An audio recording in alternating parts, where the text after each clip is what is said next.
எல்லாமே வாங்கி கொடுக்கணும்னு அவசியமே கிடையவே கிடையாது. நான் எப்பவுமே சொல்லுவேன், குழந்தைகளுக்கு நம்ம சேர்த்து வைக்கக்கூடிய பெரிய சொத்து என்ன?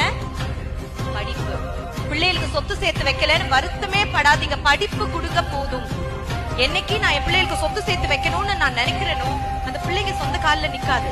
அந்த சொத்தை காப்பாற்றுற அளவுக்காவது அவங்களுக்கு நாலேஜ் வேணும்ல. நல்ல பிள்ளைகளுக்கு சொத்து சேர்த்து வைக்க வேண்டிய அவசியம் இல்ல. சரியா வளர்க்கப்படாத குழந்தைகளுக்கு சொத்து சேர்த்து வச்சு பிரயோஜனம் இல்ல. அந்த சொத்தை பாத்துக்கிறதுக்கு கூட அவங்களுக்கு டேலண்ட் இருக்காது. அதை எப்படியோ இல்லாம ஆக்கிடுவாங்க. என்னைக்குமே இந்த கார் உனக்கு தான், இந்த வீடு உனக்கு தான், உனக்கும் உங்க அண்ணனுக்கும் தான், தயவு செஞ்சு சொல்லாதீங்க.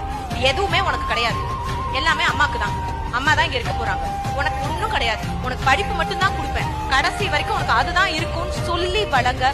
அப்பதான் ஏன் படிக்கணும், ஏன் நல்லா வரணும், ஏன் ஒரு பெரிய